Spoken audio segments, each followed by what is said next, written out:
มาจากที่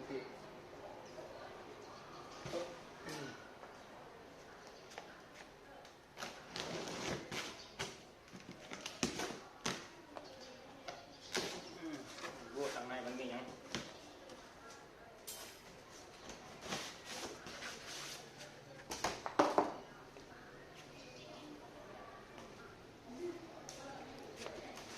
สีแดงมักทิพ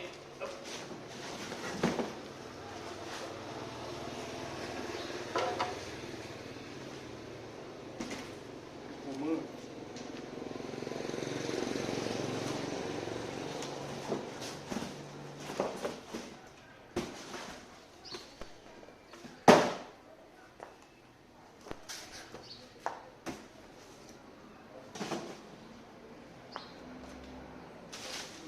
ตัวยาว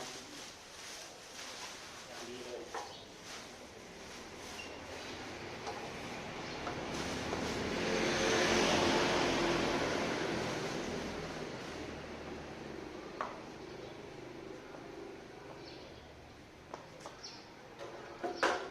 ยี่ห้อมาร์คิต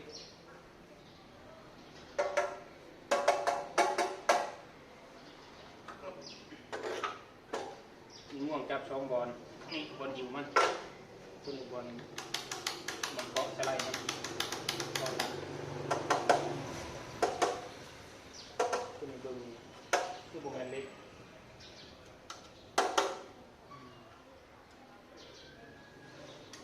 บอลเนี่ยก็ได้บอล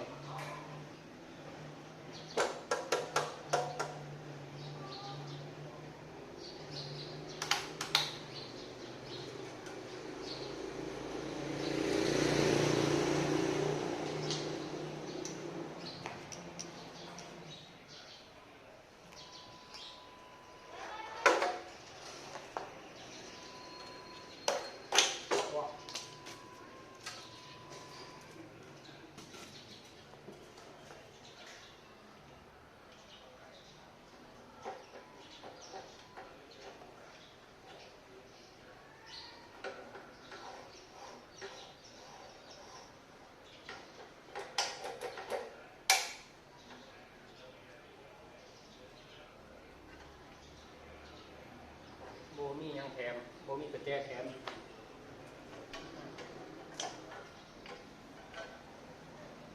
กระแจแถมกับโบมีแต่ใบมานำไปตัดทีนี้ไปตัดทีนี้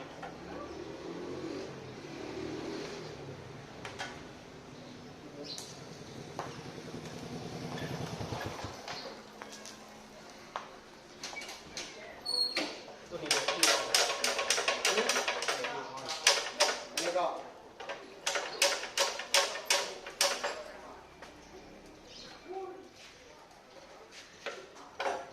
ซึ่งมีแนวหน้าดีแต่ว่าอื่นมีคน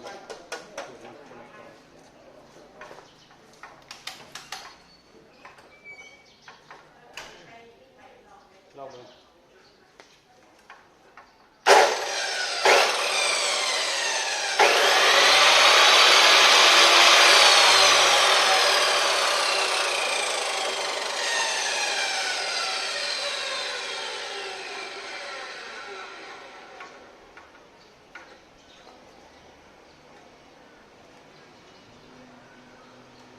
เป็นภาษาไทยทองแดง100%มันเจ็ดอันนี้ความไวรอบนี่3,800 รอบต่อนาที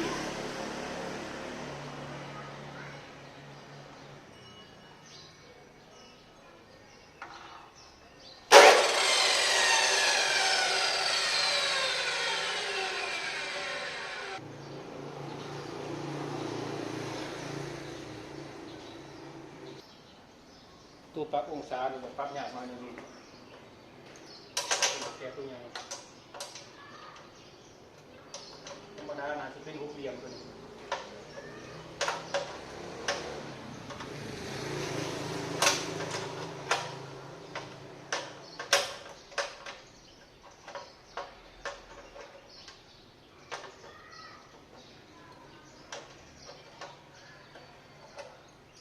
ต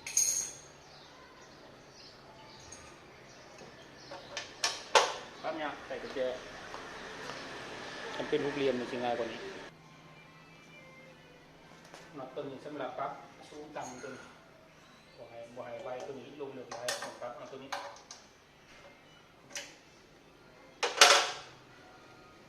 ให้น็อตตัวนี้ค้ำไว้เวลาเราโค้งลง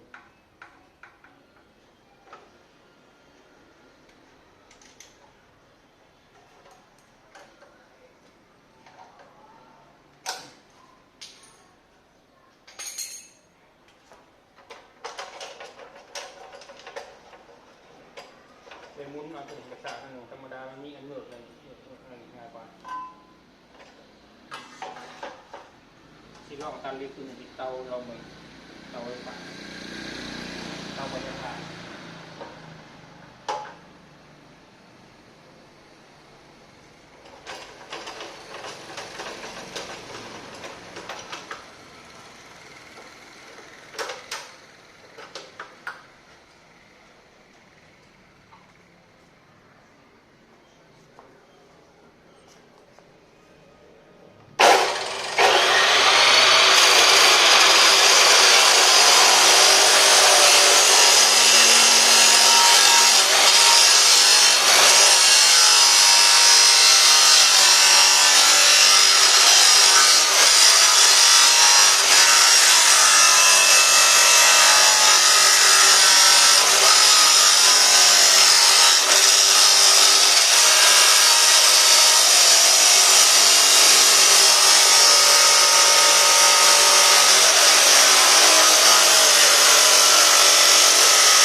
แรกบึก10 10 เซน10 คูณ 10 นี่กอง10 คูณ 10